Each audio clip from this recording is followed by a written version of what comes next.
Indian defence से related एक बड़ी अपडेट आई है। रूस ने ऑफिशियली ये कहा है कि भारत में R-37M hypersonic long range air to air missile का प्रोडक्शन किया जाएगा। ये मिसाइल अभी तक की सबसे तेज और सबसे लंबी दूरी की एयर टू एयर मिसाइल्स में से एक है, जिसकी रेंज 400 किलोमीटर तक हो सकती है और ये 6 मैक की स्पीड से उड़ान भरने में सक्षम है।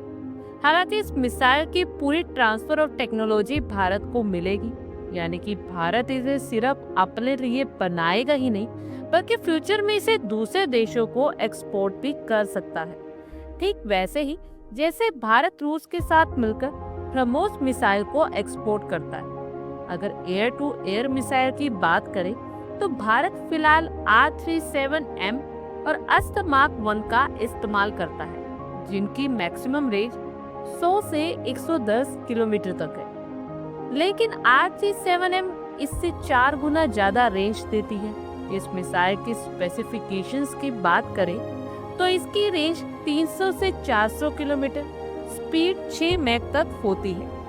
ये guidance, inner shield plus active radar और ड्यूल मोड सीकर से लेस है। इस मिसाइल से भारत की super long range air to air kill capability भी बढ़ जाएगी और इससे पाकिस्तान और चीन के फाइटर जेट्स बॉर्डर के पार ही खत्म करने की क्षमता है और भारत को अमेरिका और यूरोप से अब महंगी मिसाइल्स खरीदने की जरूरत नहीं पड़ेगी। चीन के पास PL-50 और PL-16 जैसी advance air to air missiles हैं, जिनकी मैक्सिमम रेंज 400 किलोमीटर तक है। लेकिन भारत के पास Su-30 MKI और रफाल जैसे फाइटर जेट्स के लिए R-37M का ऑप्शन रहेगा, जिससे चीन के अगेंस्ट एयर डिफेंस में जबरदस्त बढ़त मिलेगी। रूस ने भी कहा है कि भारत को इस मिसाइल की पूरी टेक्निक ट्रांसफर की जाएगी, यानी कि फ्यूचर में भारत इसे मेड इन इंडिया ब्रांड के साथ ही दूसरे देशों को बेच सकता है। और अगर R-37M प्रोजेक्ट सफल होता है तो ये भारत के डिफेंस एक्सपोर्ट मार्केट को और भी ज्यादा मजबूत करेगा।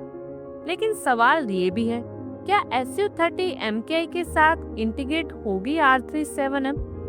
दरअसल R-37M को Su-57 जैसे एडवांस फाइटर जेट के लिए डेवलप किया गया था, लेकिन भारत इस मिसाइल को Su-30 MKI और फ्यूचर में MKA के साथ इंटीग्रेट कर सकता है। और अगर ऐसा होता है तो भारतीय वायुसेना की क्षमता कई गुना बढ़ जाएगी। भारत और रूस की ये डील भारत को air to air missile technology में आत्मनिर्भर भी बनाएगी और आने वाले समय में अगर भारत इसे Su-30 MKI, रफाल और MKA के साथ ऑपरेशनल कर पाता है तो भारतीय वायुसेना के लिए ये एक गेम चेंजर मिसाइल साबित होगी। आप लोगों को क्या लगता है, क्या ये मिसाइल भारत के लिए गेम चेंजर साबित होगी? आप अपनी राय कमेंट बॉक्स में शेयर करें। आई होप आपको हमारी ये वीडियो अच्छी लगी होगी और आगे भी इसी तरह के अपडेट्स के लिए हमारे चैनल को जरूर सब्सक्राइब करें। धन्यवाद।